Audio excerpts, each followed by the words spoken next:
नमस्ते दोस्तों, स्वागत है आपका आपके अपने YouTube चैनल इंडियन क्लासेस में। हमारा जो चैप्टर चल रहा है वो कैलेंडर का चैप्टर चल रहा है, जिसमें हमने एक टॉपिक पर बात की थी हिस्ट्री ऑफ कैलेंडर के रिगार्डिंग। वो हमने एक लेक्चर में कंप्लीट कर लिया था उसको, और सेकंड लेक्चर था उसका कैलेंडर की कुछ चीजें समझी सी, किस तरीके से हम लीप वर्ष को ज्ञात करते हैं, किस तरीके से जो क्वेश्चन बनते हैं हमारे की 400 वर्षों में 29 फरवरी कितनी बार आएगी, या फिर 400 वर्षों में 29 तारीख कितनी बार आएगी, 400 की जगह 500, 600, 800 कितनी भी ले रखा है, सबका प्रोसेस एक ही रहता है। ठीक है, ये सारी चीजें मैंने आपको लास्ट लेक्चर में कंप्लीट कराई थी। अगर आपने नहीं देखा तो प्लेलिस्ट में जाके आप इससे पहले की क्लास को कंप्लीट कर लें। ठीक है, जिससे आगे की वो बेसिक था, जरूरी भी है। ठीक है, आगे का आपको प्रॉब्लम नहीं रहेगी। ठीक है, आज हम बात करते हैं जो शताब्दी वर्ष के प्रथम और अंतिम दिन से रिगार्डिंग जो क्वेश्चन आते हैं उनके अकॉर्डिंग, और थोड़ा आगे भी बढ़ेंगे।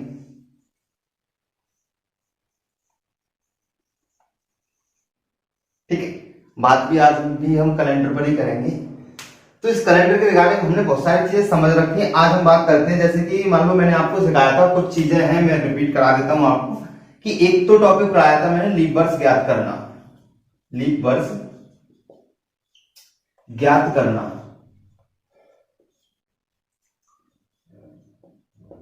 ठीक, एक ये टॉपिक कराया था, यानी कि दी गई जो हमें इकट्ठी वर्ष दे रखी होती है 50, 40, 60, 70 जो भी जितनी भी दे दे, उनमें हमें कितनी लीप वर्ष होंगी, इस तरीके के क्वेश्चन हमने किए थे। जैसे मैं आपको बता दूं, जैसे मान लो आपसे कहा था 50 वर्षों में कितनी लीप ईयर आएंगी। ठीक है, 50 वर्षों में कितनी लीप ईयर आएंगे, और जो लीप ईयर होती है मैंने आपको बता रखा है क्यों होती है, 4 साल बाद ही क्यों होती है, ये सारी चीजें मैंने आपको बता रखी है। तो हमने इसमें 4 का डिवाइड करते हैं, तब जाके जितनी बार ये डिवाइड होता है, जैसे मान लो 4 का डिवाइड हम 50 में करें तो 4 एक बचेगा, ये 0, ये 2 बचता है यहाँ पर रिमाइंडर। ठीक है, तो जितनी बार भाग जाता है ये होते हैं हमारे लीप वर्ष, लीप वर्ष। ठीक, ये मैंने बताया था। ये वाली वर्ष कौन सी होंगी, ये वाली वर्ष हमारी साधारण वर्ष में आ जाती है, जैसे कि हमारी 50 वर्ष थी टोटल। ठीक, ईयर, टोटल ईयर हमारी कितनी थी 50, जिसमें से हमें पता चलेगा कि 12 हमारी क्या रह गई, लीप ईयर, लीप। अब जो हमारी बची कितनी बची 38, यानी 38। अब ये जो 38 है ये कैसी होंगी, ये होंगी सिंपल ईयर, यानी कि साधारण वर्ष। तो इसका कोई मतलब नहीं होता, ये साधारण वाली रह जाती है। ठीक है, ये साधारण वाली किस तरीके से रह जाती है, अब आपको पता है कि आपकी 50 वर्ष है टोटल, जिसमें से 12 लीप है, 38 क्या हो गई, साधारण हो गई, तो इसका कोई रोल नहीं होता। ये जो रिमाइंडर बच जाता है ये हमेशा 4 से छोटा ही बचता है। आपको भी पता है जब 4 का भाग लगाओगे तो रिमाइंडर 4 से छोटा ही बचेगा। इस तरीके से ये इसको नहीं लेना होता हमारा। अब ये तो हमने 50 वर्षों की बात की थी, 50 वर्षों में ऐसे ही मैंने आपको बताया था, ऐसे ही हम मान लो कितनी भी वर्ष देते 4 का भाग लगाते हैं, लेकिन एक टाइम ऐसा आता है जहां पर हम कंफ्यूज हो जाते हैं। जब भी हमारी इन वर्षों 50 वर्षों में भी हमारी प्रथम 50 वर्षों की बात कर रहे हैं, प्रथम 50 वर्षों से रिगार्डिंग होते हैं क्वेश्चन, तो प्रथम 50 वर्षों की अगर हम बात करें तो इसके अंदर कोई भी सेंचुरी ईयर नहीं आएगी। जैसे ही हम यहाँ पर बात करेंगे 200 वर्षों में कितनी लीप वर्ष होंगी, तो भाई 200 में हम डिवाइड करते हैं 4 का, और जो जाएगा वो जाएगा 15 टाइम्स, यानी कि 50 बार जाएगा। अब यहाँ पर जितनी बार भाग गया था उतनी लीप ईयर हुई थी, उतनी लीप ईयर हो गई थी, लेकिन यहाँ पर जितनी बार भाग गया है उतनी लीप ईयर नहीं हो सकती, क्योंकि इसमें क्या है, शताब्दी वर्ष आ गई। जैसे ही ये 200 साल की बात कर रहे हैं, 200 सालों में 2 शताब्दी आ जाएंगी, एक तो हमारी 100वीं और एक 200वीं। जब ये 2 शताब्दी आ जाएगी भैया, तो हमें पता है कि ये भी 4 से कट के इसमें आ गई होगी, और ये भी 4 से कट के 50 में इंक्लूड हो गई होगी। लेकिन ऐसा नहीं होता, क्योंकि ये जो 2 शताब्दी पड़ी है, शताब्दी लीप ईयर हमेशा नहीं होती। शताब्दी लीप ईयर कब होती है, जब वो 400 से डिवाइड होती है। तो आप ये देख रहे हो, मैंने आपको बताया कि सारी चीजें लास्ट लेक्चर में। ठीक है, आप उसको कंप्लीटली देख लें तो आपको सारी चीजें और अच्छे से क्लियर हो जाएगी। मैं तो यहाँ पर वैसे भी आपको रिवीजन करा रहा हूँ। अब ये 100 है, ये 400 से डिवाइड नहीं होगी, और ये 200 है, ये भी 400 से डिवाइड नहीं होगी। अब ये क्या होंगी, फिर ये साधारण शताब्दी होंगी आपकी, क्या होंगी, साधारण शताब्दी। ठीक है, और जब ये साधारण शताब्दी होंगी तो ये लीप वर्ष में काउंट नहीं होंगी। भाई जैसे मान लो यहाँ पर 500 की बात करते हैं, जैसे इनके बीच में 400 वर्षों की अगर हम बात करते हैं, ठीक है। फिलहाल यहाँ पर देख लो, ये 2 हमारे साधारण शताब्दी में आएंगे, तो यहाँ से हम 2 माइनस कर देंगे, तो हमारे पास जो 200 वर्षों में जो लीप ईयर बचेंगे वो 48 लीप ईयर बचेंगे। कितनी बचेंगे? 48 लीप ईयर, 48 लीप वर्ष बचेंगे। अगर ऐसे ही मैंने आपको 400 को हम डिवाइड करेंगे 4 से, तो यहाँ पर हमारा 100 टाइम डिवाइड हो जाएगा। अब ये 100 टाइम्स डिवाइड हो जाएगा, तो इसका मतलब ये नहीं है कि यहाँ पर ये 100 लीप वर्ष हो गई। ये तो केवल जब होता है जब दी गई वर्षों के अंदर, जैसे 50 थी तो यहाँ पर कोई भी आपका लीप मतलब सेंचुरी ईयर नहीं आया प्रथम 50 वर्षों में। प्रथम 200 में 2 सेंचुरी ईयर आ गई। सेंचुरी ईयर जब पड़ जाती है तो हर सेंचुरी ईयर 4 से डिवाइड हो जाती है, तो जब हर सेंचुरी ईयर 4 से डिवाइड हो जाएगी तो वो लीप ईयर नहीं कहलाएगी, ठीक है। सेंचुरी ईयर लीप ईयर में हम तभी काउंट करेंगे जब वो 400 से डिवाइड हो जाएगी, ठीक है। अब हम आगे बात करते हैं भैया, जैसे 400 है, 400 को हमने 4 से डिवाइड किया। जब हम 400 को 4 से डिवाइड कर भी लेंगे तो होगा क्या कि 100 बार से कट जाएगा। अब हमें पता है 400 के अंदर एक 100 भी सेंचुरी होगी, एक 200, एक 300 और एक 400। अब ये भी 4 से कट के इसमें आ गई, ये भी 4 से कट के इसमें आएगी, और ये भी 4 से कट के इसमें आ गई, और ये वाली भी, यानी कि ये 4 शताब्दी 4 से कट जाएगी। लेकिन आप भी जानते हो इस चीज को कि शताब्दी लीप ईयर कब होती है? जब वो 400 से कटती है। 4 से तो हर सेंचुरी ईयर कट जाएगी, क्योंकि जिस संख्या के अंत में, जिस संख्या के लास्ट 2 डिजिट कैसे हो 0, तो वो संख्या पूरी डिवाइड हो जाती है 4 से। तो अब हम क्या करते हैं, देखो ये सेंचुरी ईयर है, ये हमने 4 का भाग लगाया तो कट गई, 4 की 4 इसमें आ गई, इसमें आ गई। अब इसमें से हमें वो निकालनी है जो शताब्दी निकल के आ गई, शताब्दी लीप ईयर इसमें 4 से काउंट होके आ गई, ये डिवाइड किया तो हमने। तो अब हम क्या करेंगे, ये 100वीं साल है, इसमें 220 के अंदर काउंट की जा रही है, 320 के अंदर काउंट की जा रही है, 400 भी। अब हमें पता है कि लीप ईयर शताब्दी वर्ष लीप ईयर तभी होगी जब वो 400 से डिवाइड हो जाएगी। तो ये डिवाइड नहीं होगी 400 से, ये नहीं होगी, ये नहीं होगी, ये हो जाएगी, ठीक है, एक बार हो जाएगी ये। तो ये जो 3 है, ये 4 से, जब हम 400 वर्षों में 100 भी 200 में 300 साल आई होगी। अब ये तीनों जब इसमें आई होगी तो 4 से डिवाइड किया है तो ये 100 में आ गई होंगी। अब हमें ये लीप वर्ष नहीं कहलाएंगे, इसमें से पहले हम 3 निकाल देंगे, और जब हमारी जो 97 बचेंगी वो हमारी लीप वर्ष कहलाएंगी, ठीक है भैया। ये था इसका बेस। तो यहाँ पर ऐसे ही करना है, 500 हो, 600 हो, 800 हो, जो भी हो, ठीक है, इसी तरीके से। अब क्वेश्चन के रिगार्डिंग अगर हम देखें, ठीक है, अब ये चीज आपको मैंने बता दी कि जितनी बार भाग जाता है उतनी लीप वर्ष होती है, बिल्कुल सही है, बशर्ते वहां पर शताब्दी वर्ष ना पड़ जाए। जैसे यहाँ पर शताब्दी वर्ष पड़ गई 200 में 200 वर्षों तक, तो शताब्दी वर्ष वही देखनी है, हर शताब्दी 4 से कट रही है तो शताब्दी वर्ष लीप ईयर तभी होगी तब वो 400 से डिवाइड होगी। अभी मैं इसे रफ कर देता हूं, ठीक है, आगे समझते हैं। और एक फंडा मैंने आपको समझाया था, वो था आपका, किस पे था, वो था आपका विषम दिन और डेज के रिगार्डिंग। और डेज का भी फंडा मैंने आपको समझाया था, थोड़ा सा वो भी बता देता हूं। और डेज यानी कि इन्हें हम कहते हैं विषम दिन, ठीक है भैया। और विषम दिन के अलावा हम इसे ये भी कह देते हैं, अतिरिक्त दिन भी कह देते हैं, ठीक है। विषम दिन का फंडा एक तो 3 तरीके से होता है। एक तो आपसे पूछा जाता है, हमारे जो देखो कैलेंडर में जो वर्ष बनी है वो 2 तरीके से है, साधारण वर्ष, ठीक है, इसे हम कहेंगे सिंपल ईयर, और एक होती है हमारी लीप ईयर, लीप वर्ष, ठीक। अब हमें ये पता होता है कि साधारण वर्ष में ऑड डेज की अगर हम बात करें तो भाई 1 होता है, और लीप वर्ष में हम ऑड डेज की बात करें, यानी कि साधारण वर्ष में विषम दिन की बात करें और लीप वर्ष में विषम दिन की बात करें, तो भैया यहाँ पर ये 2 होता है। ये होता क्यों, किस तरीके से, तो देखो विषम दिन भी बारे में मैंने बहुत अच्छे से आपको बताया था। तो विषम दिन क्या होता है, सप्ताह के अतिरिक्त जो हमारे पास शेष दिन बचते हैं वही हमारे क्या कहलाते हैं, विषम दिन कहलाते हैं। कहने का मतलब क्या हुआ कि जितने दिन दिए हुए दिनों में से अगर सप्ताह निकाल दिए जाए, सप्ताह बना के 7-7 दिन का सप्ताह बना के अगर वो निकाल दिए जाए, तो बचे हुए शेष दिन जो हमारे होंगे वो किस तरीके के होंगे, वो विषम दिन के अंदर काउंट होंगे। जैसे साधारण वर्ष में 365 दिन होते हैं। अब यहां पर हम 7 का डिवाइड करेंगे, 7 5 टर्म जाएगा 35, यानी कि 1 5 7 2 14, यानी कि रिमाइंडर बच गया 1। तो ये क्या हो गए, ये हो गए सप्ताह यानी वीक। 7 का हमने भाग लगाया, जितनी बार भाग गया वो सप्ताह, और जो रिमाइंडर बचेगा वो ऑड डेज यानी कि विषम दिन, ठीक है भैया, क्या होगा, विषम दिन। इस तरीके से हमें इस क्वेश्चन करने होंगे। अब वो हमें कितने भी दे दे, जैसे हमसे वो कहते कि हाँ जी कि 50 दिनों में कितने विषम दिन होंगे, 50 दिनों में विषम दिन, तो आपको कुछ नहीं करना, 50 में भाग लगाना है 7 का। आपको भी पता है 7 से 7 बार 7 तो सप्ताह बन जाएंगे, इसमें एक रिमाइंडर बचेगा तो डायरेक्ट ही होगा, ये सब पेन चलाने की जरूरत नहीं पड़ती। यानी कि 7 टाइम डिवाइड हो जाएगा 49, एक रिमाइंडर बचेगा तो विषम दिन होगा ये। तो 7 का भाग जितनी बार जाएगा वो होंगे सप्ताह, यानी 7 सप्ताह बन जाएंगे 50 दिनों के, और एक बचेगा आपका रिमाइंडर, वही आपका क्या कहलाएगा, विषम दिन। अब इनके अकॉर्डिंग ही क्वेश्चन बनते हैं हमारे, ठीक है। किस तरीके से क्वेश्चन बनते हैं, मैं आपको एक क्वेश्चन लिखता हूं बढ़िया सा। जैसे क्वेश्चन आता है इस तरीके से कि पहला क्वेश्चन है, मान लो ये, निम्न में वह कौन सा दिन है,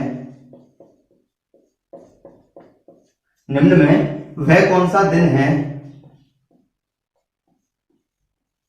जो शताब्दी वर्ष का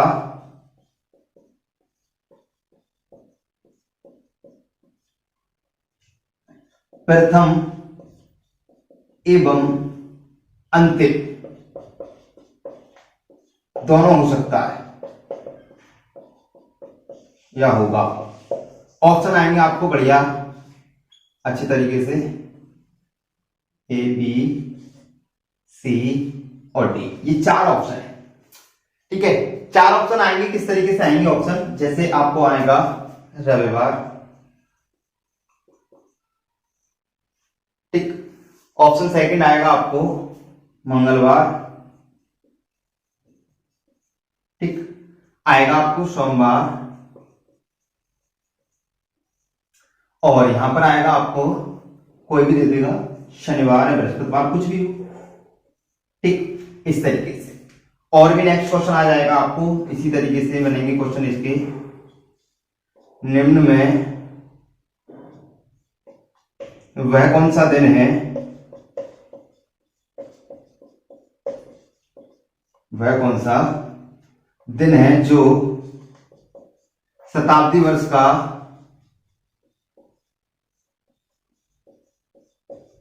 प्रथम दिन नहीं हो सकता, ठीक है। इस तरीके से क्वेश्चन बनते हैं। मैं यहां पर आपको ऑप्शन दे देता हूं, ए बी सी और डी, ये आपके 4 ऑप्शन हो गए। इन क्वेश्चनों के आंसर देना मतलब ऐसा नहीं होगा कि अब हमें याद रखने पड़ेंगे कि शताब्दी वर्ष के प्रथम दिन कौन कौन से हो गए और अंतिम दिन कौन से हो गए। तो आप एक बात बताइएगा भैया, सप्ताह में तो दिन 7 ही होंगे, वो 2 तरीके से डिवाइड करने होंगे आपको, यानी कुछ प्रथम और कुछ अंतिम, तो कंफ्यूज तो होना ही है ना। उनको समझने के लिए एक अच्छी सी अप्रोच लगाएंगे, बहुत बढ़िया चीजें समझेंगे, क्योंकि ऐसा होता है कुछ दिन ऐसे भी होंगे, जैसे क्वेश्चन में पहला बोला प्रथम और अंतिम में भी इंक्लूड होंगे, प्रथम और अंतिम दोनों में इंक्लूड होंगे। कुछ ऐसे होंगे जो केवल प्रथम ही दिन होंगे और कुछ ऐसे होंगे जो केवल और केवल अंतिम दिन ही होंगे, ठीक है। इस तरीके से तो अब समझे आप। मान लो इसके ऑप्शन दे देता हूं मैं आपको, प्रथम दिन नहीं हो सकता, मंगलवार, ठीक है, और सोमवार, शुक्रवार, ठीक, और मान लो कोई भी प्रथम दिन नहीं हो सकता, शनिवार। ऐसे क्वेश्चन बनते हैं भैया। तो अब आप एक बात समझेंगे कि इस क्वेश्चनों के आंसर हम किस तरीके से देते हैं। तो इसका मतलब यह है कि इस पैटर्न के आधार पर तो हमारे बहुत सारे क्वेश्चन बन सकते हैं भी, बहुत सारे बन सकते हैं। और एक चीज और, एग्जाम में आपने हिंदी कैलेंडर के रिगार्डिंग क्वेश्चन पूछे होंगे, जो हमारे श्रावण भाद्रपद इस तरीके के महीनों को लेकर क्वेश्चन भी बनते हैं, वो भी आपको कराऊंगा, तो आप यहां से समझें, देखो किस तरीके से समझना है। अब इसने बोला है कि निम्न में वह कौन सा दिन है जो शताब्दी वर्ष का प्रथम एवं अंतिम दोनों होगा, तो मैं डायरेक्टली कह दूंगा कि जी सोमवार होगा। अब मुझे तो पता है ना, मैंने ही क्वेश्चन लिखा, मुझे आंसर तो पता ही होगा, ये बात तो आप भी समझते हो, ठीक है। तो आप इस तरीके से आंसर करेंगे, और यहां पर ये मान लो सोमवार आंसर कौन सा होगा। देखो अब मैं आपको बताता हूं कि ये जो शताब्दी वर्ष के प्रथम और अंतिम दिन का फंडा क्या रहता है इन क्वेश्चनों को करने के लिए, ठीक है। किस तरीके से हम शताब्दी वर्ष के प्रथम और अंतिम दिन का फंडा बन देंगे, ऐसे कैसे होता है, ठीक है, किस तरीके से हम क्वेश्चनों को करते हैं, बहुत आसान होता है इन चीजों को समझना, ठीक है।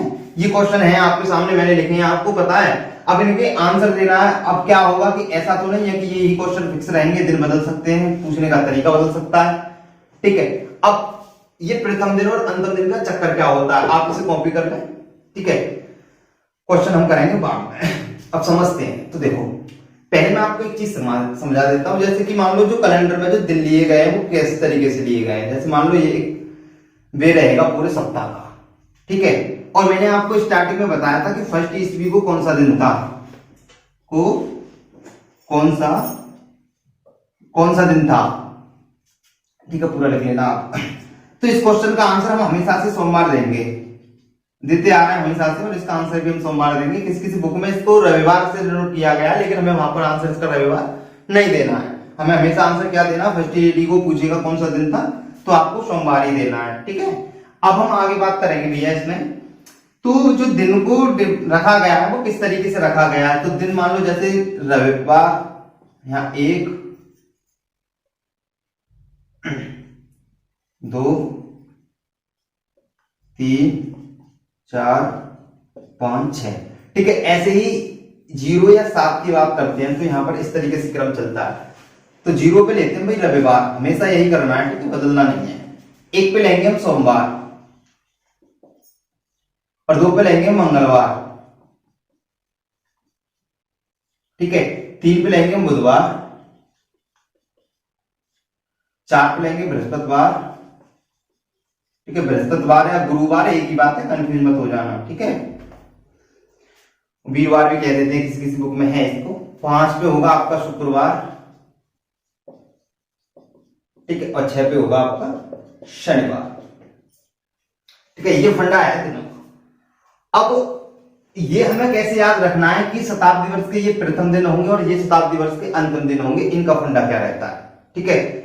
आपको कहीं नहीं मिलनी है चीजें, ठीक है, अच्छे से नोट कर लेना। अब रखना किस तरीके से समझो। अब हमें ये चीज तो नहीं रख पाएंगे याद कि भाई यही 7 दिन है आपके लौट फिर के घूमने के बाद, या तो शताब्दी वर्ष के प्रथम भी इसके अंदर है और अंतिम भी इसी के अंदर है, और जो प्रथम और अंतिम दोनों में इंक्लूड है वो भी इसी के अंदर आने वाले हैं। तो हम ऐसे याद नहीं रख पाएंगे, तो कुछ इनके कोड रख पाएंगे, और हम ये भी पता करेंगे कि इनकी जो नंबरिंग याद रखेंगे तो किस तरीके से रखेंगे, ठीक है। नंबरिंग को याद रखेंगे, और नंबरिंग, हम नंबर पे कैसे रख रहे हैं, क्यों कह रहे हैं हम कि इस वाले नंबर का प्रथम दिन होगा और इस वाले नंबर का अंतिम दिन होगा, तो ये चीज हम आगे देख लेंगे, ठीक है, अभी देखेंगे। तो पहले हम समझ लें क्वेश्चन के आंसर देने के लिए, बाकी चीजें मैं आप ही कराऊंगा आपको।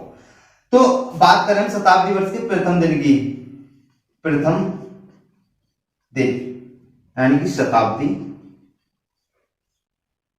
वर्ष, शताब्दी वर्ष के प्रथम दिन,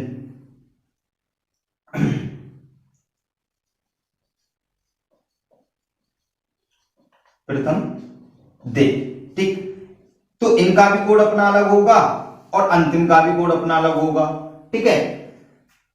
अब मान लो प्रथम दिन की अगर हम बात करें तो इनमें हम कौन कौन से दिन लेते हैं, इनमें हम लेते हैं भैया, जैसे मान लो 2 4 6 1, ये हमारे प्रथम दिन होंगे, ठीक है।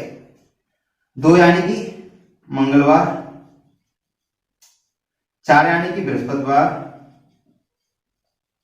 या गुरुवार, ठीक है।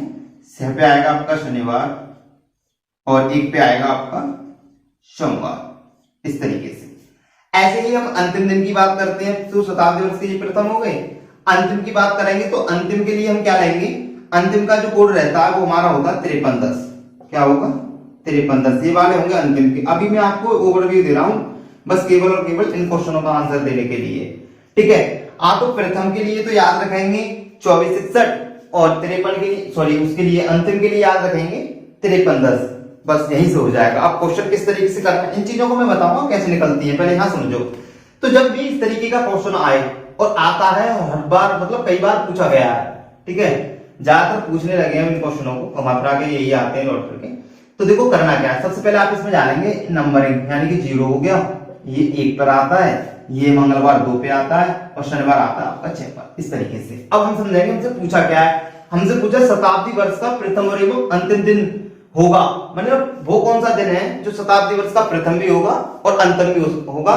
तो पहली बात तो ये है कि आप इसको याद ही रख लो कि ये सोमवार ही होता है हमेशा, क्योंकि शताब्दी वर्ष का प्रथम में ये पूछा गया, मतलब फर्स्ट ईस्वी का वैसे भी पता है आपको कि सोमवार दिन है, तो पहले तो ये पूछा ही गया है। और दूसरा अंतिम में जब हम कैलकुलेशन से इनको निकालते हैं, कैसे निकाले जाते हैं ये, तो तब भी ये सोमवार ही आता है। तो हम ये क्वेश्चनों को कैसे करेंगे, तो हम इनके लिख लेंगे भैया यहाँ पर कोड, यानी कि प्रथम वाले देखेंगे, फर्स्ट वाले और अंतिम वाले, ऐसे लिख देता हूं, यानी प्रथम,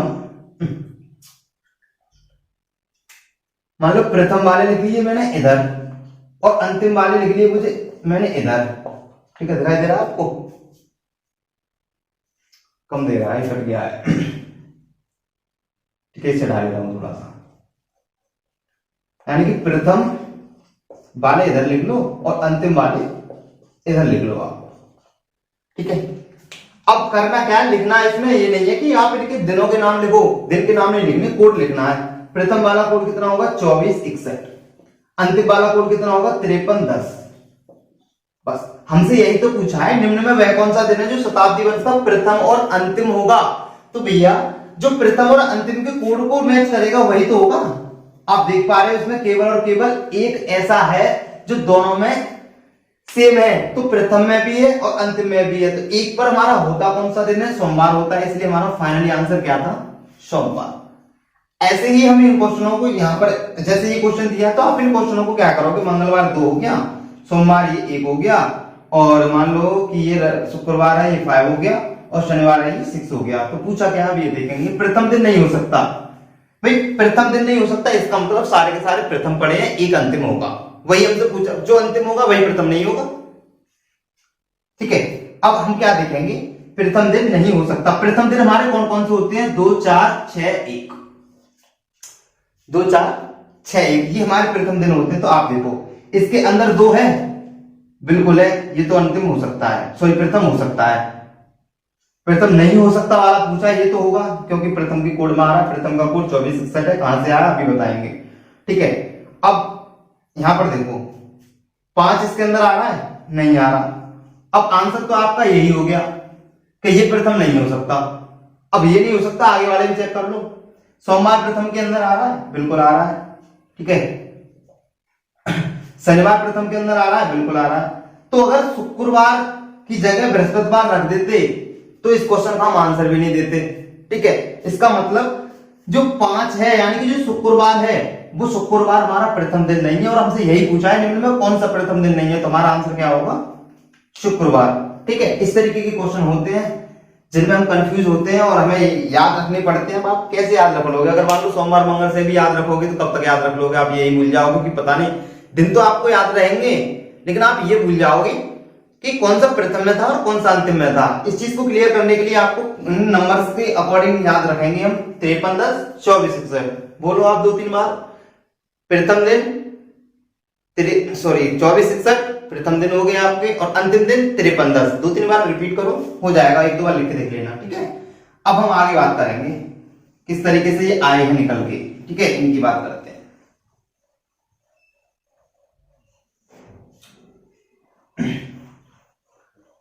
ठीक है, तो पहली अगर मैं आपसे शताब्दी की बात करूं तो सबसे पहली शताब्दी कितनी होगी, 50 है, पहली शताब्दी 50 नहीं होगी। ठीक है, पहली शताब्दी आपकी 100 होगी। ठीक है, शताब्दी का मतलब यही होता है कि जहां पर डबल जीरो आ जाए। ठीक है, क्योंकि ऐसा होता है कि लोगों को शताब्दी की नहीं पता होता, अभी 50 बोल दिया तो हाँ 50 ही होगी। तो चीजें स्टार्टिंग में बिल्कुल बेसिक से चल रही हैं, आपने कैलेंडर नहीं पढ़ा, ठीक है, तो आप यहां से इतना अच्छा कैलेंडर पढ़ सकते हो कि आपको दोबारा पढ़ने की जरूरत नहीं पड़ेगी, लेकिन उसके लिए आपको सारे पार्ट कंप्लीट करने पड़ेंगे। ठीक है, अब यहां से देखो, अब हम बात करते हैं शताब्दी वर्ष के प्रथम और अंतिम दिन किस तरीके से निकाले जाते हैं। ठीक है, पहला पढ़ना तो इस पे चलेगा, ठीक है, इसको हम बात बताएंगे, पहले समझो। ठीक है, सबसे पहली शताब्दी 100 होगी, तो 100 का जो लास्ट का जो दिन होगा, अंतिम जो दिन होगा, वही तो शताब्दी वर्ष का अंतिम होगा। बताइए, आपसे कहा जाता है कि 100 वर्षों में कितने, मतलब 100 वर्षों में कितने विषम दिन होंगे, तो आप किस तरीके से निकालोगे, 100 वर्षों में कितने विषम दिन होंगे, आप किस तरीके से निकालोगे। तो ऐसा तो नहीं है कि विषम दिन को निकालने के लिए आप 7 का भाग लगा देते हैं, बिल्कुल सही बात है, तो 100 में 7 का भाग लगा देंगे क्या, बिल्कुल नहीं होगा, ऐसे नहीं होगा। क्योंकि अगर मैं आपसे कहूं कि 100 वर्षों में कितने विषम दिन होंगे, विषम दिन होंगे। ठीक है, यहां पर मोस्टली स्टूडेंट क्या करता है, 100 को उठाएगा जल्दी से और 7 से डिवाइड करेगा उसे, क्योंकि वो तो परफेक्ट है, उसे पता है कि विषम दिन निकालने के लिए 7 का भाग लगाना है। ठीक है, और लग जाएगा एकदम पूरी मतलब फुर्ती के साथ एकदम कर देगा डिवाइड और बता देगा सर ये हो गया आंसर। लेकिन वो इसे ये नहीं पता, देखो इस क्वेश्चन के अकॉर्डिंग अगर देखा जाए, अगर मैं इसी को मतलब दूसरा क्वेश्चन में अपना ऐसे लिख दूं 100 दिनों में, और आप लोगों ने भी क्या होगा किसी ने 100 दिनों में कितने विषम दिन होंगे, कितने विषम दिन होंगे। ठीक है, ये हो गया क्वेश्चन। अब आप एक बात बताइएगा, इन दोनों में बहुत बड़ा डिफरेंस है।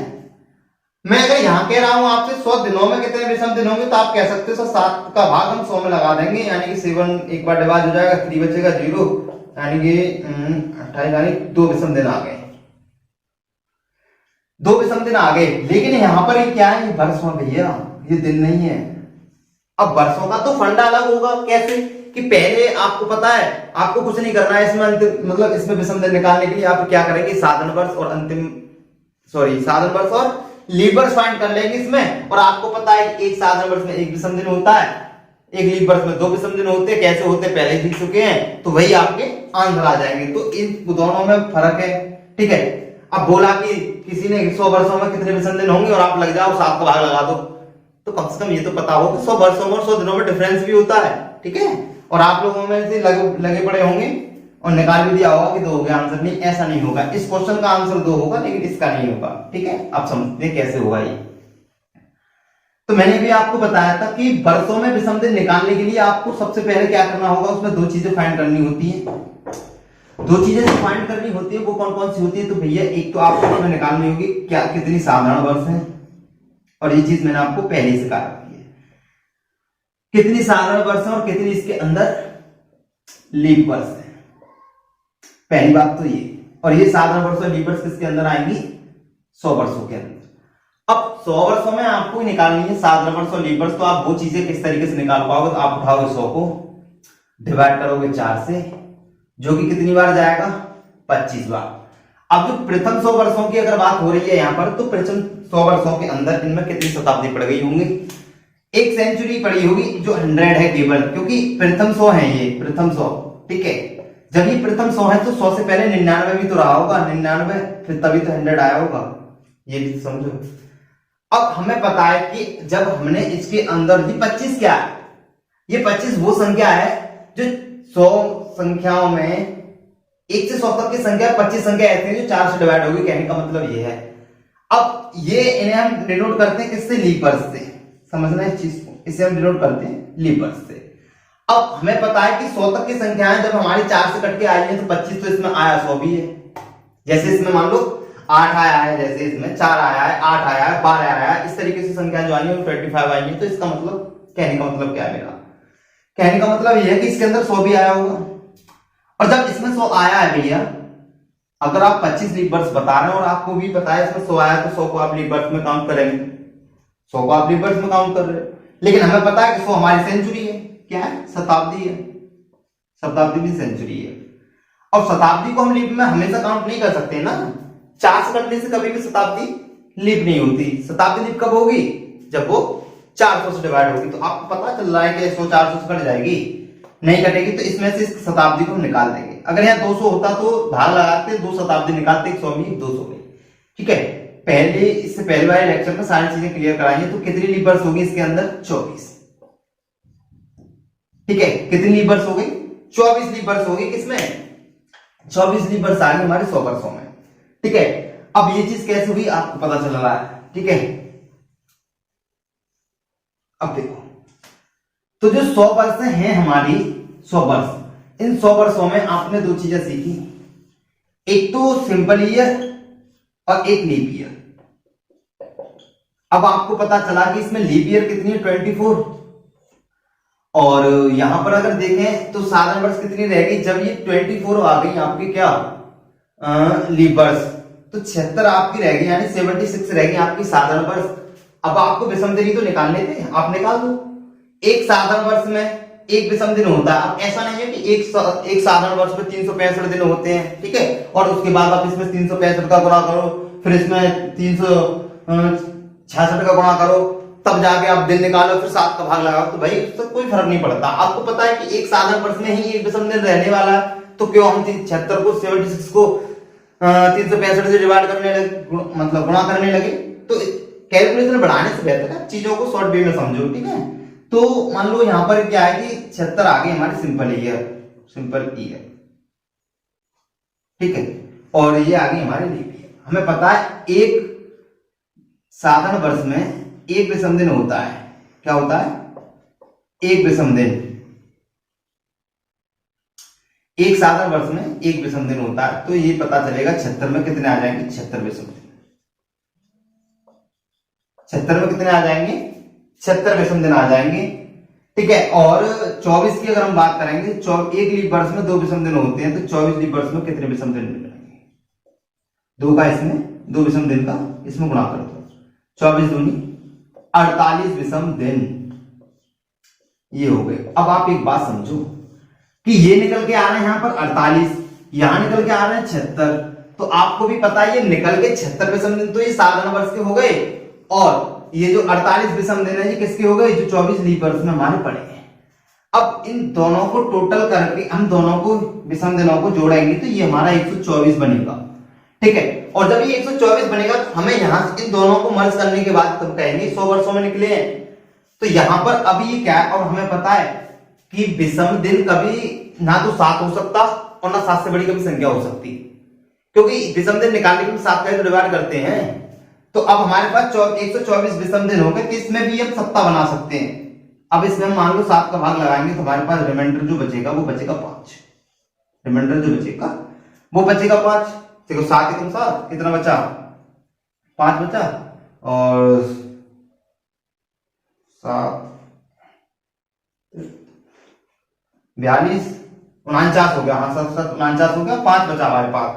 अब ये जो 5 बचा हमारा, यही तो हमारा विषम दिन कहलाएगा। इसमें 7 का डिवाइड नहीं जाएगा, क्या कहलाएगा, 5 ये विषम दिन कहलाएगा। अब ये किस तरीके से रहेंगे आगे, 100 फिर 200 फिर 300 400 इस तरीके से चलता रहेगा, फिर रिपीट होते रहते हैं, ठीक है। अब यहाँ पर आप टेबल बना लें एक अच्छी सी, ठीक है, इसे कॉपी कर लें।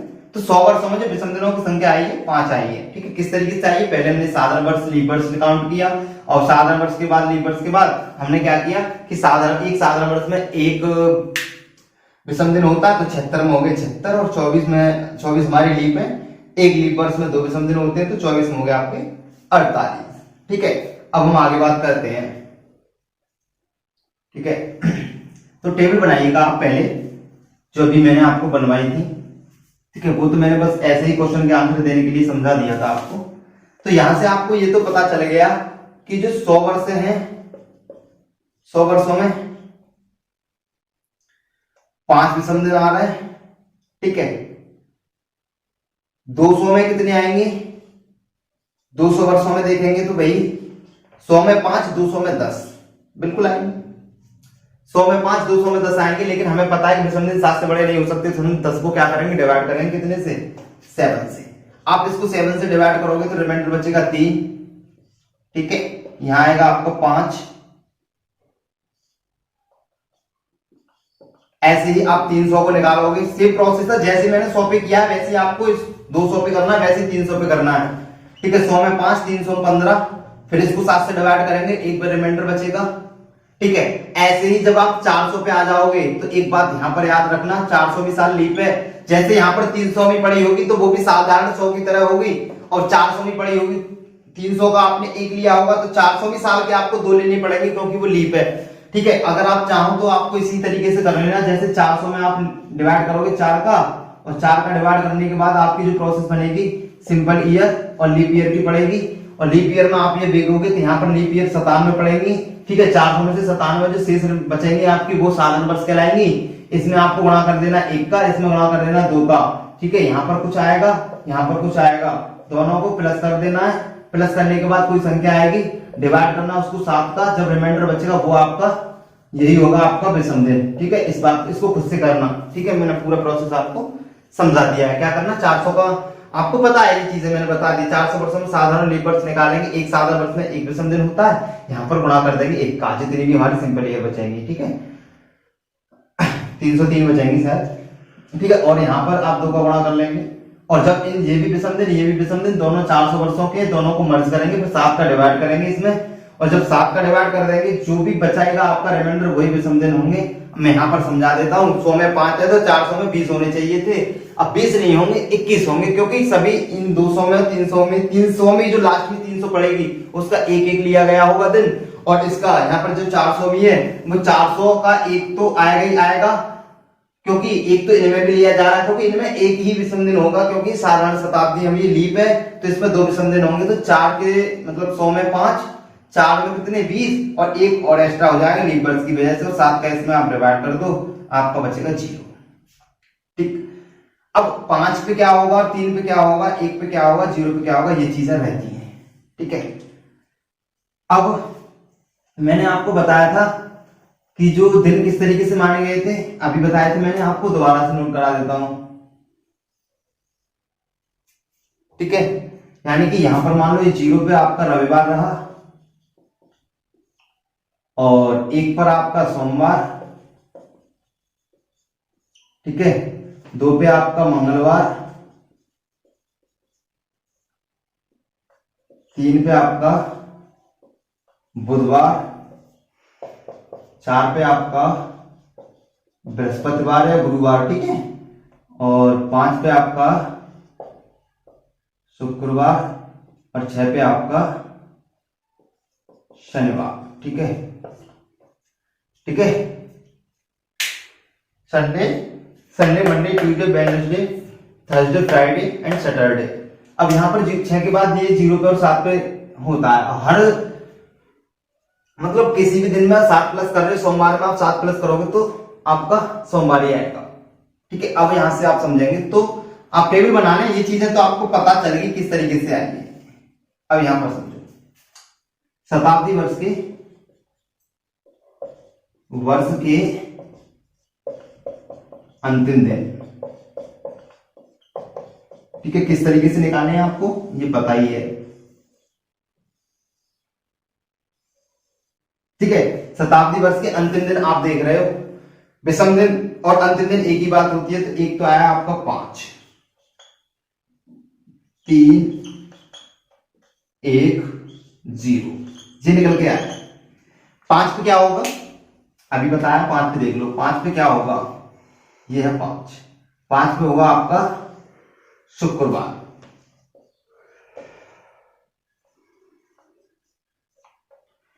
ऐसे ही 3 पर देखेंगे तो आपका क्या होगा बुधवार, और 1 पर क्या होगा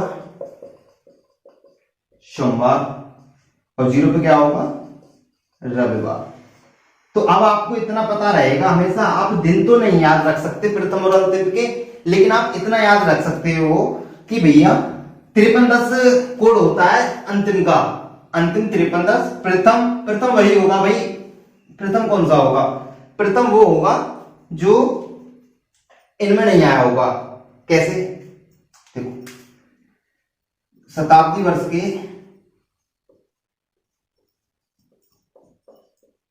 प्रथम दिन, ठीक है।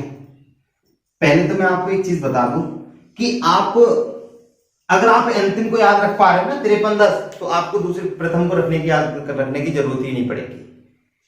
क्यों नहीं पड़ेगी वो भी चीज बताऊंगा आपको, बस आप इतना समझे कि यहां के बाद अगर हम देखें तो 5 है, 5 आ गया, 3 आ गया, 1 आ गया, 0 आ गया, जो इसमें नहीं आया वो हमारा प्रथम में ही आएगा ना। बाकी अगर और भी अंतिम होते 400 के बाद अगर आप 500 में निकालोगे तो ये रिपीट होते चले जाएंगे, ठीक है, एक्स्ट्रा कोई दिन नहीं आएगा अंतिम दिन, ठीक है।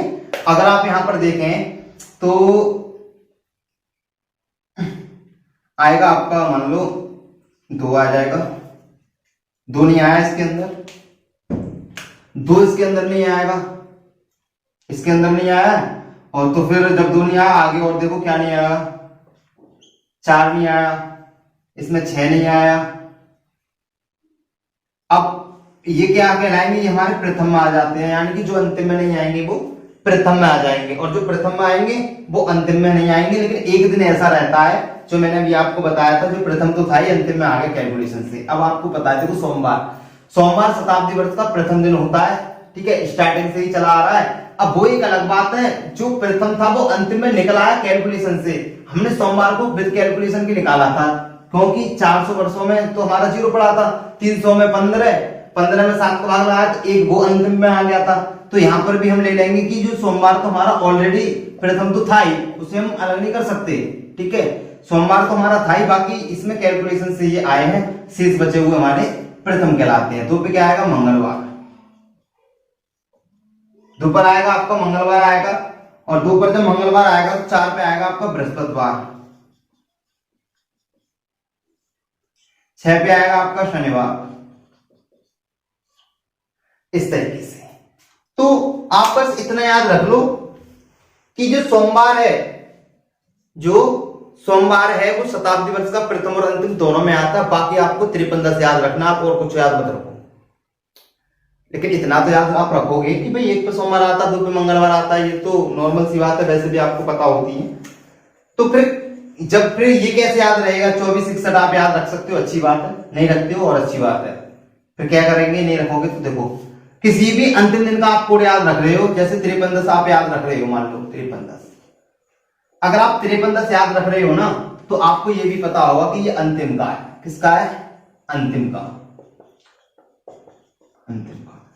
अब अंतिम के किसी भी दिन में +1 कर दो, 6, 3 में +1, 4, 1 में +1, 2, 0 में +1, 1। तो अंतिम के किसी भी कोड में अगर आप +1 कर रहे हो तो वो आपका निकल के आएगा प्रथम दिन, ठीक है। इतना याद रख लो, और बताइए क्या चाहिए आपको। तो अंतिम याद रखेंगे 53, और 53 में जब आप +1 करोगे हर कोड में, तो आपके जो निकल के आएंगे वो शताब्दी वर्ष के प्रथम दिन निकल के आएंगे। यही से वो क्वेश्चन बनते हैं जो मैंने अभी आपको कराए थे, ठीक है, यही से बनते हैं वो सारे क्वेश्चन, ठीक। अब मैं इसे रख कर दूं, ठीक है, यही से वो सारे क्वेश्चन बन के आते भी है, जो भी अभी मैंने स्टार्टिंग में आपको 2 क्वेश्चन कराए थे, ठीक है। एक तो क्वेश्चन और करा दूंगा मैं, ठीक है। अब नेक्स्ट क्वेश्चन है, देखो, निम्न में वह कौन सा दिन है, निम्न में वह कौन सा दिन है, निम्न में वह कौन सा दिन है जो शताब्दी वर्ष का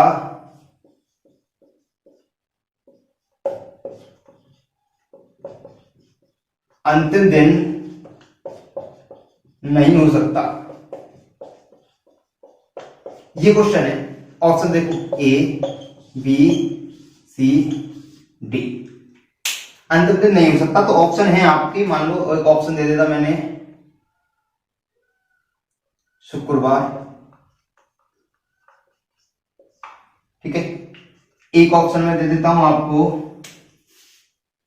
बुधवार, एक ऑप्शन में दे देता हूं रविवार, और एक दे देता हूं मैं गुरुवार। अब ये क्वेश्चन होगा, मान लो ऐसे ही क्वेश्चन पूछे जाते हैं और हमें किताबों में ऐसे मिलते नहीं और हम इसे पढ़ नहीं पाते, तो हमारा क्या होता है कि पेपर का लेवल जो मतलब पता नहीं कहां से क्वेश्चन पूछे गए थे, ऐसे कहते हैं। तो क्वेश्चन तो सब चीजें वहीं से निकल के आती है, बस डिपेंड करता है आपने कितना पढ़ा है और किस तरीके से पढ़ा है, कहां से चीजें पढ़ी है, ठीक है। प्रैक्टिस में सेट में आपको बहुत सारी चीजें नहीं मिल पाती, क्योंकि प्रैक्टिस सेट भी बंदे बनाते हैं तो वो एक वे लेकर बनाते हैं जो चला आ रहा है, मतलब टॉपिक के रिगार्डिंग नहीं बनाते, वो टॉपिक में जो आता है वो तो है ही है,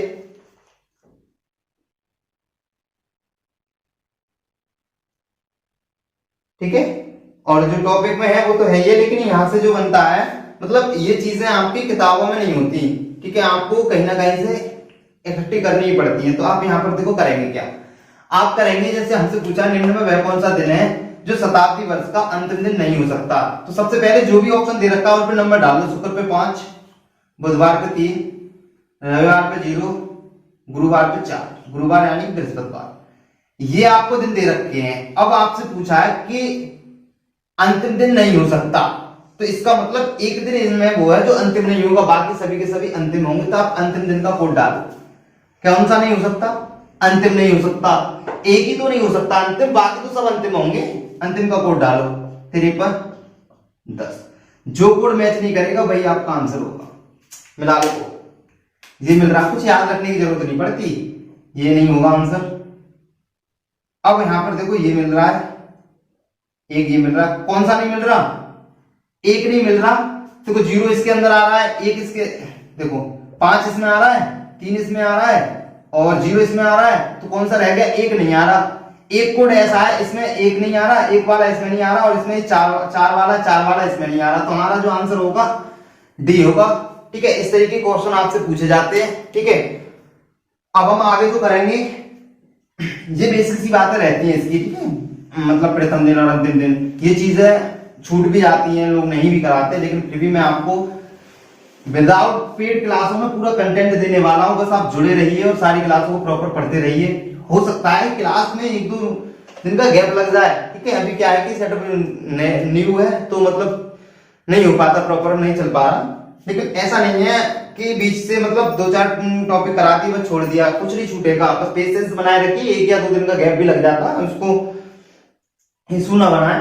बस कंटेंट देखें और आप पढ़ाई पे ध्यान दें। ठीक है, अब देखो यहां पर अब हम जो करेंगे कैलेंडर के रिगार्डिंग, कैलेंडर में आपने देखा होगा किसी भी डेट गिवन होती है हमें, डेट। अब कोई भी डेट दे रखी होती है, डेट गिवन होती है 2 तरीके से। ठीक है, 2 तरीके से डेट हमें गिवन होगी।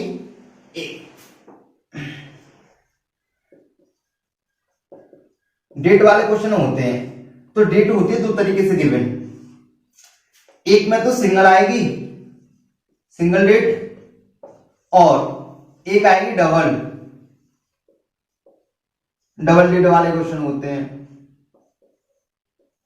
ठीक है, सिंगल डेट की अगर हम बात करें तो भैया यहां से जो क्वेश्चन निकल के आता है, जैसे 15 अगस्त 1947 को कौन सा दिन था, याद होगा आपको, मुझे बताया।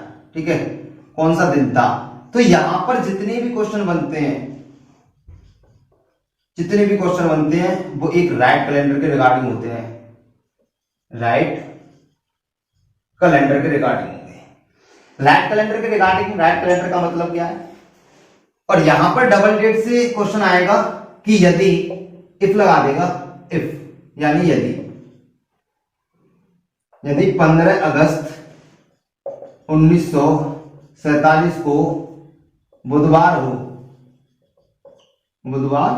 तो 15 सितंबर ले लो, 15 सितंबर 2005 को कौन सा दिन होगा, कौन सा दिन होगा? तो यहां पर होता क्या है पहले समझें। यहां पर क्या होता है कि जो डबल डेट वाला क्वेश्चन होता है ये रिगार्डिंग लिया जाता है, रोमन कैलेंडर के रिगार्डिंग आता है।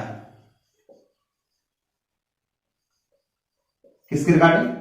रोमन कैलेंडर के अनुसार इसके क्वेश्चन कहते हैं हम। मतलब ऐसा नहीं है कि कैलेंडर भी रॉन्ग बनने लगे हैं या फिर कोई कैलेंडर भी रॉन्ग बना है, ऐसा कुछ नहीं है। रोमन कैलेंडर का मतलब है जो 30 तारीख को तिथि होती या होती है या होगी, उस तारीख का मतलब जिस तारीख जो तिथि है मतलब उसका जो दिन है वो मतलब बढ़ा चढ़ा के देता है। जैसे कि मान लो 15 अगस्त 1947 को शुक्रवार आया और यहां ने दिया बुधवार, तो पहली बार तो इसने यही गलत कर दिया, तो इस क्वेश्चन को गलत ही देगा वो। लेकिन आपको इसके अकॉर्डिंग आंसर देना है, तो आप क्या करोगे, इस तारीख का दिन आप निकालोगे, देखोगे आपकी भाई बुधवार तो नहीं है, मान लो शुक्रवार है, तो शुक्रवार को बुधवार लिखा है, से ही आप क्या करोगे, जितना गैप है 5 माना था तो 2 कम करके दे दिया। जब शुक्रवार था आयस का, इसको दे दिया बुधवार, या तो प्लस मान लो माइनस मान लो, कुछ ही मान लो। ऐसे ही इसका जो दिन आएगा उसको भी इसी के हिसाब से आगे बढ़ा के पीछे बढ़ा के एक पैटर्न पे लेकर करना होगा। इसे हम रोमन कैलेंडर के रिगार्डिंग बोल देते हैं, क्योंकि इसमें जो तारीख होती है जरूरी नहीं होता उस तारीख का, जो तारीखें मतलब जो तिथि दे रखी होती है उनका जरूरी नहीं होता कि वो तारीखें बिल्कुल जो दे रखी है उनका दिन जो दे रखा है वो बिल्कुल सही हो, और ये भी जरूरी नहीं होता कि वो बिल्कुल गलत ही हो। ठीक है, कभी सही भी होता है, एक का सही निकल आता है, दूसरे का भी सही हो जाता है। ठीक है, कभी आगे पीछे का इसमें ऐसे चलता रहता है। तो ये राइट कैलेंडर के रिगार्डिंग जो होते हैं, जिस तारीख को जो मतलब आप पास्ट की बात करेंगे तो वही तारीख होगी, एक डेट दे रखी होगी पूरी और उसका दिन पूछेगा वही निकल के आएगा जो रियल में था।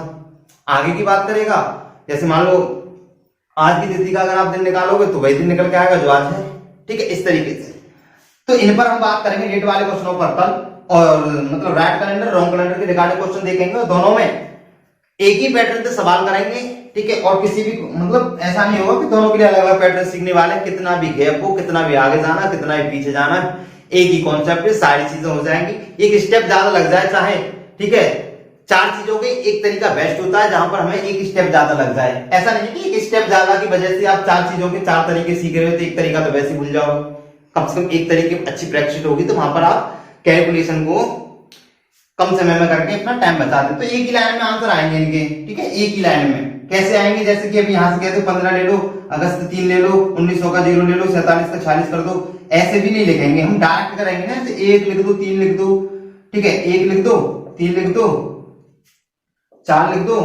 इस तरीके से मतलब एक ही लाइन में आपका आंसर आ जाएगा। तो ये 1 3 4 का आप वेट करें कैसे आता है। ठीक है, आगे आप नेक्स्ट क्लास में समझेंगे। ये भी नहीं लिखेंगे, उनकी तारीख ले लो, कुछ नहीं, केवल और केवल इस एक लाइन पर यही आंसर हो जाएगा। ठीक है, इसे काट दो। ठीक है, यहाँ पर 3 से कट जाएगा, 3 और 4 और 1 5 पे आ गया आपका शुक्रवार। ये आपका आंसर है। तो एक ही लाइन में आंसर करेंगे हमारे क्वेश्चन का, दोनों का पैटर्न एक ही होगा। ठीक है, आप जुड़े रहिए अपने यूट्यूब चैनल इंडियन क्लासेस से, लोगों को बताइए रीजनिंग क्लास है, यहाँ से कंप्लीट करिएगा।